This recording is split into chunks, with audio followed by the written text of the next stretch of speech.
Hello and welcome to another episode of the e-commerce coffee break podcast. Today we want to talk about practical strategies to enhance customer trust and retention. Now, for that, I have a guest on the show as always, and today it's Jason Donapel. He is the founder of X, the email experience, and he is on a mission to revolutionize how businesses communicate with their audiences. And we will be very practical and dive right into it. Hi, Jason. How are you today? I'm doing great, Klaus. Thanks so much for having me. Jason, keeping customers coming back to your business is probably the most important thing you can do in e-commerce. What are mistakes that you see that brands do when it comes to that topic? I think that brands start thinking about it too late, right? I think that all the emphasis now is placed upon driving traffic to websites or media buying, competing on Meta or Google Ads or whatever. I think that's because they were cheap and it was a kind of easy cheat code to scale a business for a long time. And what we ended up with is sort of backwards, right? What we need to be doing is thinking of, how do you move your audience off of those platforms and onto spaces that are more friendly to you, spaces that the conversation between you and your audience, you just have more control over. So I think that retention actually starts way before even conversion at some, you could make the argument. No, I would agree. I mean, the good times are over, as you said. All the platforms are not cheap anymore, and retention has become more and more important to that. Now, I think what you're leading towards is the factor of trust, building up trust. And there's different ways to do that. Tell me your take on that. So I think about building trust. I think about it as growing your audience, right? Moving. I picture if you're building your audience on Amazon or, like I said, Facebook, or even TikTok, if you're an influencer that it has a huge following, I view it as you basically have a stand in somebody's flea market and you're hoping you're hoping that the regulations are the same, right? You're hoping that the rent doesn't go up next month or whatever. So when we talk about building trust, I'm focusing on building my audience and getting people just to first opt in to who I am or what I am. So moving people from any third party onto a digital property that you own, giving them an option to interact with you, join a newsletter, join an SMS, join a WhatsApp, join a Discord. It doesn't really matter the channel. We get hung up on email because it's so profitable, but it's, to me, the first, before you start thinking about conversions and profits and revenue, you're thinking about moving my audience to these business owner friendly channels where you can control your communication and not have to spend $20 every time you want them to interact with your website or something. So it's sort of a putting the horse before the carriage thing, right? We are so focused on driving conversions because, again, traditionally, your communication is so expensive, you have to focus on conversions. But when you get that pressure off and you're communicating with your list through an email, through an SMS, which is a little more expensive, but still cheaper than Facebook or Google or whatever, that pressure is removed, and you don't have this noose around your neck of, I got to get the sale. You can take your time, and you have.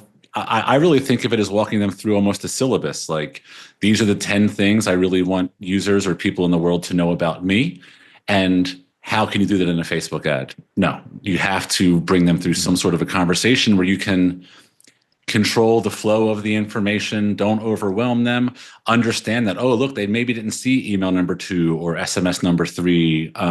So I can actually retarget that later in a campaign. They missed number 3 on the syllabus, right? And it only happens in retention. It only happens on these channels that you own. So yeah, conversions will happen. They're almost like a byproduct of just doing the right thing and building your list and audience the right way. Yeah, I agree. Getting people over, obviously, first priority on email, SMS, or what you mentioned. I think that's an interesting take, to have a Discord channel or a Slack channel to get them in there and have a way of communication with them. Now, what is a way to get people over there? Obviously, everyone is has a lead magnet there or a tripwire offer or something like that. And then people are really I have downloaded 1,000 different PDFs and I do not even open them. What makes it attractive to get people on your list? So there's like the tactic that you put up on your pop-up or on your lead magnet or whatever it is. And I think before we start worrying about that, there's the decision point. And it's, again, what are we doing? Why are we growing this audience? You see a lot of these 10% off and a lot of these spin to win and, whatever opt-in incentives, because the only thing we're thinking about is conversion. So that drives every piece of the conversation. What I like to tell my clients to do is to understand what you're really doing is you're choosing the audience you're going to build. It's not really about just driving for higher percentages for the sake of driving for higher percentages, right? Like a 10% opt-in is great if it fills your list with people that care about you, right? Like it doesn't really. So you're actually operating within some sort of, in like a little bit of a spectrum where the aggressiveness or the meat of what you're putting on that opt-in directly impacts what you're going to get out of it. So I like to use the example of if you were given a free MacBook to everybody who's on your website today, you're going to get a big list and it might get out of hand and it could go viral and you could be, it's whatever, you want to grow a list, man, you can grow a list, right? None of them are going to buy anything from you and it's going to be it'll be a quick way to close your business down. And then, so that's like on the spin to win wheels and the stuff where people are giving you their email address, not because they care about you, but because they care about whatever this mechanism you placed in front of them is. And is that really what you want? If you're a store like Wayfair or, Groupon, I don't know if Groupon's still around, then sure, that might be what you want because you're just doing that's your play, right? You got a bunch of money and you can just pump it out and you're churn and burn and you'll do your thing. It's fine. Most owners that I deal with don't have that luxury. And so we can talk about the other end of the spectrum, which is right, the complete opposite of that, right? No offer, no anything. Maybe it's a behind the scenes look at how we make our handbags. Maybe it's a 30-second interview with the founder, or maybe it's like a video, something that, if you're signing up for Tony Robbins' list and he gives you a 5-minute personal consultation, like I guess there's a monetary value to that, but it's different than him throwing an iPad at you. I think all you need to understand is that once you're in that mindset and you know what decision you're making, then you can proceed and you can say, okay, I'm going to do the audience that I want is going to be interested in maybe like a free shipping on their first order with me because I don't want to devalue my product. I can maybe craft some message that says, I'll take shipping. I'll take shipping this time and we'll, to build whatever it is. And then you have something like in the middle where you're getting somebody who's a little incentive driven, but they're also interested in your brand and you can play with that. Like, I think the matter of it is you can play with it. You can start on the least aggressive side of the spectrum and say, I'm just going to, everybody who signs up today is going to get some behind the scenes tour of my warehouse or my facility or something. And then we'll see. And then if they come back on visit 2 from whatever mechanism, then I can try the more, the medium offer, free shipping, 10% off, whatever. And then you just decide, how much do I want the lead? Like, what leads do I want? Do I want to chase them down with a free everything? You can give it all away if you want. You can go as far as you want, right?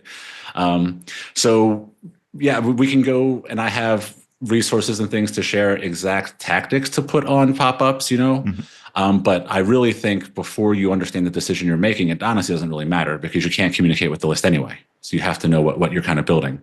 So my favorite offers are not offers at all. They are sort of whatever brings people closer to your brand and closer to your production and your value and the solution you're creating and why you're creating it and things like that. Yeah, so you want to attract the real fans of your brand or build up on the real fans of your brand instead of just attracting discount chasers that you will never see and they will never buy anything from you. I think that's a very important point because you see so many apps for Shopify, other platforms with fear of missing out, and they all play on discount codes, on gaming, gamification, and so on and so forth. Mm-hmm. Now, when you build a list, when you have the sign up, might be SMS or email. Talk me about the concept of a welcome flow. How would you approach that? It's the most important. It is everything. It is. So I think in football, in like NFL terms a lot. I'm a huge Eagles fan, so I'm always like, I'm building plays and I'm thinking through my playbook and I'm thinking through things like that. And I've said it, I've written blog posts on my site about it and dedicated a lot of time to message 1 in your welcome series. I call it, it's like having the first overall pick in the draft. Like, it is a message that can move your entire, it's amazing how top heavy it can be. I've seen brands that are pulling in 50, 60, 70K a month from revenue, and 45K of it comes from that one message in their welcome series. And that's how important, and that's not ideal. Clearly you want more diversification than that. But when you're a brand owner, right, you're a store owner and you have 10 minutes to look at your email program in a day, if all you do is refine that message, then you've done something and you're done. So first and foremost, it's like, that's how important it is. Like, make sure that you understand. And then it's really walking through that I think of it as a syllabus. It could be for a brand. It could be like for myself. I think about the syllabus of Jason Donapel. What do I want people to know about me when they go to my site or get an email from me or interact with whatever happened on LinkedIn or whatever's going on in the world. And so a couple of my points are literally like, I want people to think that I'm way more obsessed with email and SMS than they are. Like, I just want that to come across without me having to say it. I just want them to, oh yeah, this guy's crazy. This is all he does. I get it. And, and I have like 10 bullet points in my head that I want people to know, like just from the interactions. And welcome series number 1 is where that all happens. The tone of voice you write it out in, how image heavy is it versus text based. If you're a personality facing brand, that it better be like text heavy, written from you, talking about things. If you are like a big box store, like a Target or a Wayfair, then you're probably merchandising it with the highest sales of the day or whatever it is. So it's very dependent on who you are as a sender and who is receiving it. But the real trick, I think, is duplicating that message. So when we just talked about those pop-ups a little bit, and we talked about how you can think through different offers and how the people coming through those offers are different types of shoppers, basically. And you've learned a little piece of information about that user just by which pop-up they've gone through. So the effort you've put in to building a better on-site experience has now paid off in that, well, you're getting better leads, hopefully, but also you've learned a little bit before you even send message number 1, oh, this person, all they needed to opt in was a 30-minute confessional from Klaus, right? This person loves me. Okay, I'm going to write message number 1 to that person versus somebody who needed a free shipping or a 20% discount or something, And then you have 2 welcome messages, 2 message number 1s. You get a fresh crack at both of these audiences by knowing just this little. We get so hung up in how much data you need to personalize a conversation. Just that is enough, right? Somebody who said, I just love you versus I love a discount about the stuff you sell. That message is a little different. And now all of a sudden, instead of that message making, in the scenario I gave, instead of that message driving like 35K, that little tweak, all of a sudden you can drive 60, 70K from it if you have, heavy volume like that. A more realistic scenario might be, you go from $2,000 a month to, 25 or 3,000 in a month just by shifting it out. And now we're getting into like hyper personalization, and it's happening mechanically because you're just making better decisions up front. And that's why I'm so hung up on decision making versus tactics. We have so many brand owners and marketers. Like every brand I meet is a bunch of tactics stacked on top of each other, and they're all doing their little thing, but it doesn't have, it doesn't work. Like we need strategy. We need the reason why. Okay, because we're trying to grow a list that does this. Okay, cool. So we'll act this way around them. Mm-hmm. I like the approach that you really start from scratch. So depending where they sign up and what kind of offer or what kind of message is attached to that sign up, your flow starts from there. And it's not so difficult, although the ESPs, Klaviyo, whatever, they all support that. But I think very few people do that. Normally they throw everything in a database and then they think about segmentation and not as you one step before. Now, I want to talk a little bit about the style of emails, artwork, text, copy. What's your take on that? What do you prefer?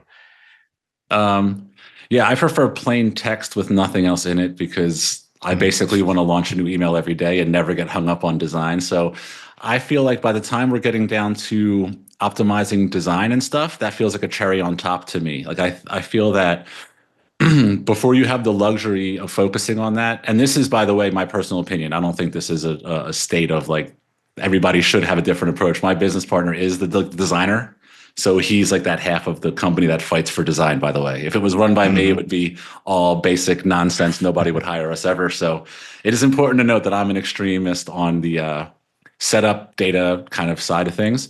I think that design moves the needle as much as it can. I think that it's more for the brands than it is for the end user sometimes. Like I feel like it's very self-serving at points. Like it becomes very much us just kind of designing beautiful things and then talking about how great they look. I've seen that minimal design, mostly text, just straight up, no nonsense, works better every time. And it just is what it is. I see in SMS, leaving images off improves conversion rate and ROI. I see in email going very text heavy, and basically writing from a first person point of like somebody writing from the company. If you can fit those in, those always inbox the highest, and they have the highest click rates. And that's all you can do in an email. Like you're just getting click rates, right? You're just moving traffic to the next phase.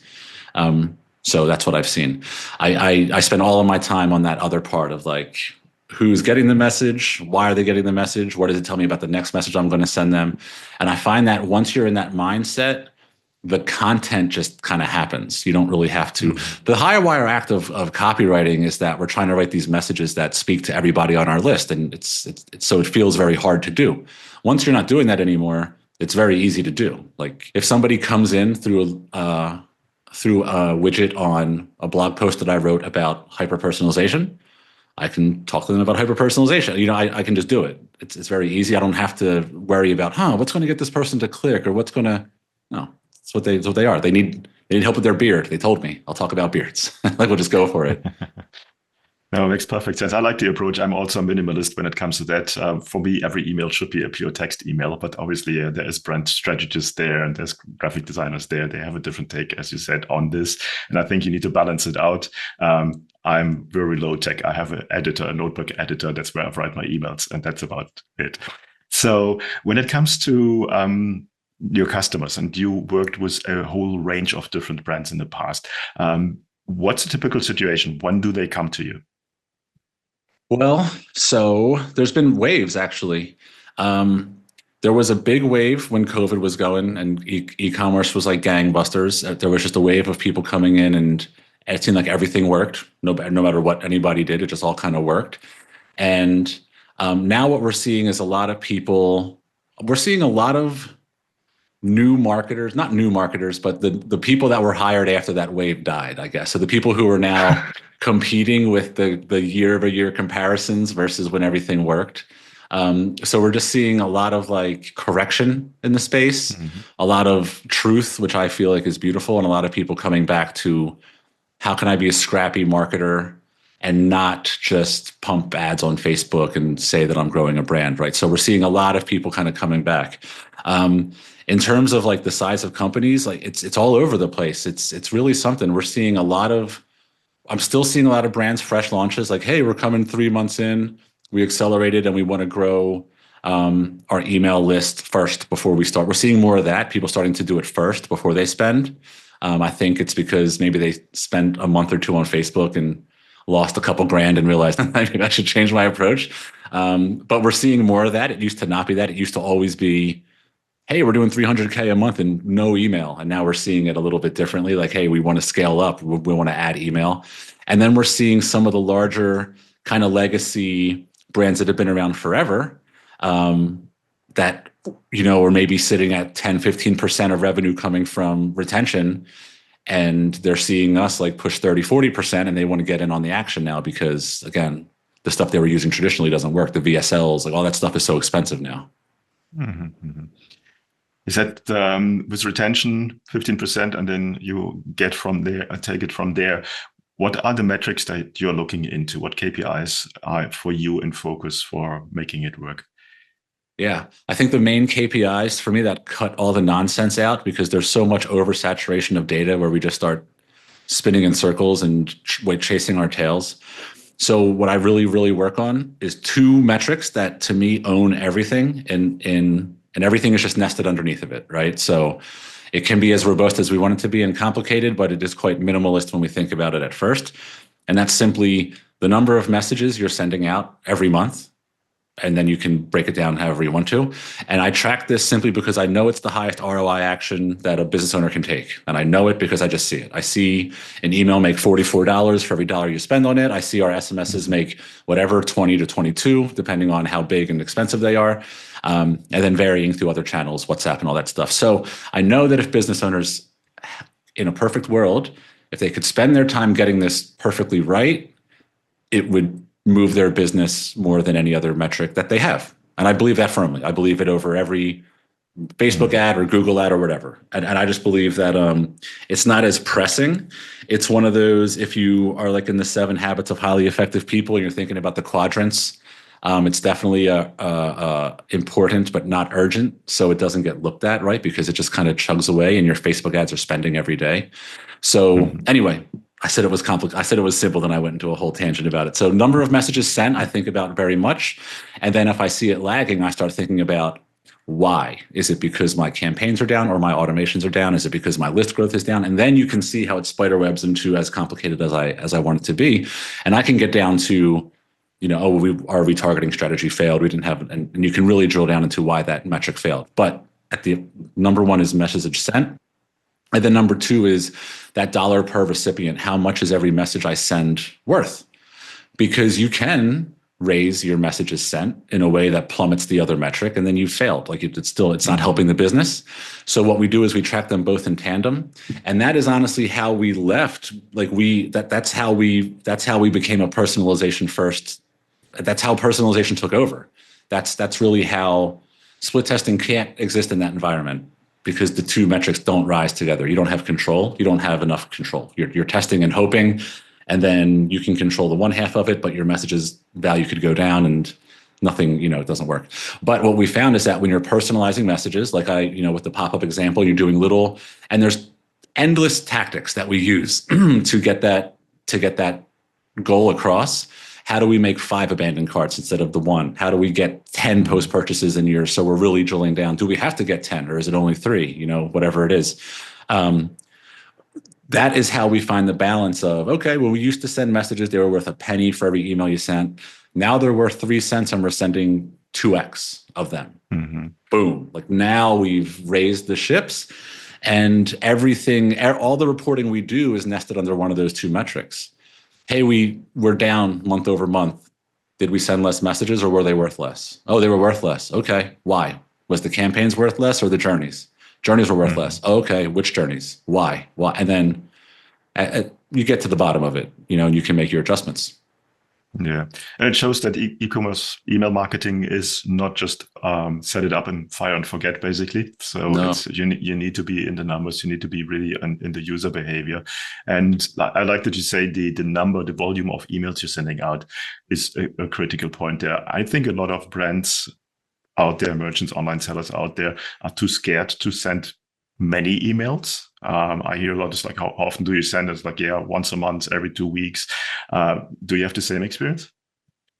Yeah, I mean, we want to send 3 to 4 unique campaigns per week for every brand. We don't have, not every brand does that because there's different service levels and, the economy, you can't just send everything for free. But I mean, ideally, if you have a nice sizable list, 20K plus, 3 to 4 campaigns a week.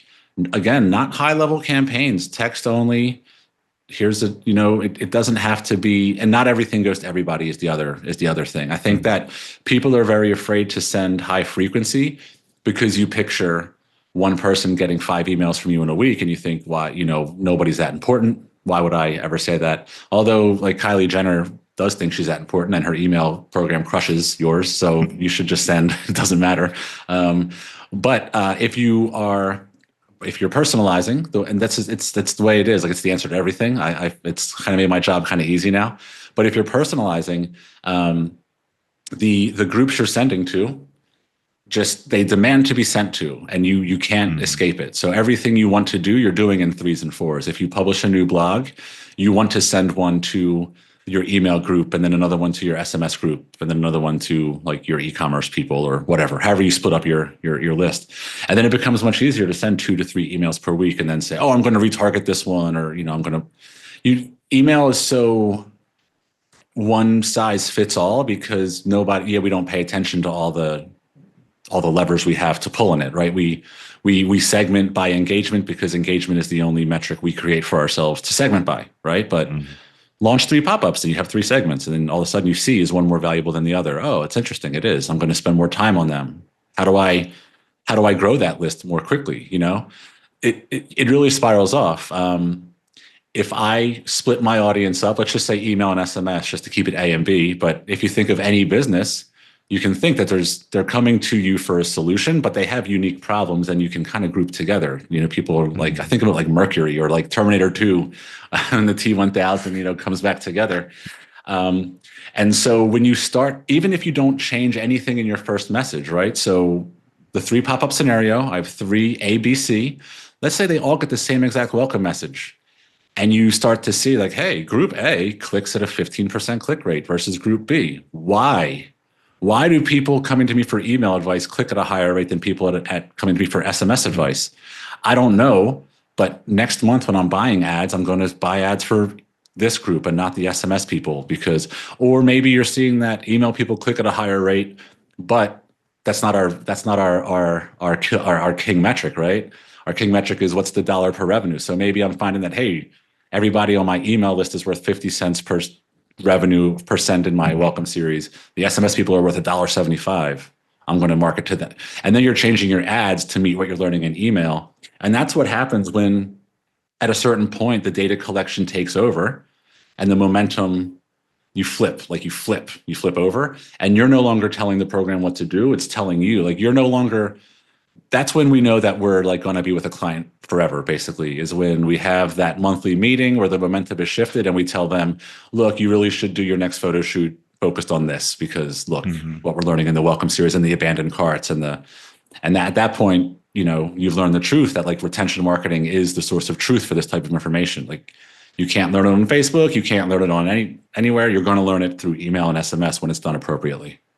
Yeah, I think that was just a masterclass, and I think a lot of listeners now scratching their head and looking into their business because seeing the results from email marketing and then transferring the results or the knowledge that you get out of it into other parts of your marketing is something that not a lot of people think I do, or more people should do.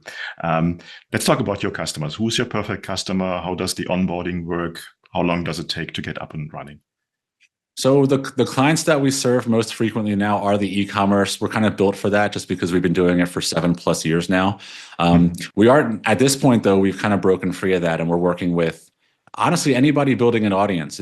Conversion event doesn't really matter as much anymore because it's really like everything we're focused on is audience building, activation. And when you break it down to that, we're just activating people to do different, so we have some clients now that are like, some filming a movie. So we're just building up, activation for that. And when it's time to go live, we'll activate the audience. So, but e-commerce is still kind of our bread and butter. Onboarding is just a rolling process because what we have is our 4-step process to kind of get into, it's like a lane shift. Like think of it as shifting from one highway to another, right? It literally is an on-ramp where it's not so much of a tear down and build from scratch. It's more of like a shift you over into now we're collecting data from your journeys instead of just how they are. Now we're collecting data from your campaigns instead of just how they are. And then we move into phase, we're trying to set ourselves up for that moment where everything flips over, which happens a couple months in. But, in the first month, there's fixing best practices. There is fixing deliverability, which 30% you'll get a 30% revenue bump just by doing that alone. So a lot of times what we'll see is like there are some major revenue wins. A lot of people do have their email on set it and forget it, unfortunately, and we'll uncover a $30,000 mistake just in a setting. Hey, your welcome series is not being sent to 50% of the people you thought it was because of this filter, and that happens all the time. So a lot of that stuff is cleaned up month 1. While data collection goes into play. And then, we really start to see the results of everything hitting at the same time. Mm-hmm. And it just shows to tell how important email marketing is and having the knowledge. And we're not going into deliverability as much as I want, but we need to do a separate episode on that. It's so, what does email marketing help if your emails don't get delivered? And that's sometimes a very technical thing. But it just shows how important email marketing is. Tell me a little bit about your pricing structure. How do you charge? So our agency, it's really based on the amount of emails or messages you need every month. So there's a tier starting at like $35,000 or $4,000 a month, and it goes all the way up to the enterprise level stuff. So there's a lot of ways to customize the offering. The steps in the process are the same. It's really just a matter of how many journeys are being impacted a month, how many automations do we touch in a given month. Honestly, the great thing about the process is that the prerequisites are built into it. Like the things you learn in the welcome series, you start to build in the abandon and you start to build in that. So it's very nice how it stacks on, one piece on top of another. I think of it as a very modular, it's in my head, it's an IKEA project that's, you're stacking up and you're putting together, and then eventually you get to sit in it. Great comparison. Cool. Jason, before our coffee break comes to an end today, is there anything you want to share with our listeners that we haven't covered yet? No, I really think that I'm going to say no, and then I'm going to immediately, share something anyway. I think that the mindset shift is what I'm most interested in, moving away from this emergency, generating sales off of one click on a Facebook ad, and really thinking more through the opportunity you have to interact with an audience over a long stretch of time in such a meaningful way through a channel like email or like SMS if they've opted in and you have the opportunity to do that. Don't be afraid of opt-outs. Give people the chance to opt out. And then if they meet you again and opt back in, that's beautiful. Mariah Carey wrote a song about that, I think. It's called Butterfly. I recommend listening to it when you're doing your list cleaning. And I think that if you just go through your syllabus with your audience, be very mindful about who's getting the message and why you're sending it, the conversions and click rates tend to just fall into place. Okay. No, that's a good end to a very interesting topic today. Jason, where can people go to find out more about you guys? They can go to jasondonapel.com. They can go to theemailexperience.com. I guess just Google, LinkedIn. I'm on all the normal things. Okay. Nevertheless, I will put the links in the show notes as always, and you just one click away. Jason, thanks so much for the chat today. I think we could have spoken for another hour about email marketing, one of my favorites, as you know. But for now, we leave it like this, and I hope a lot of people reach out to you and get their email marketing optimized. Thanks so much. Yeah. Thank you so much. This was great.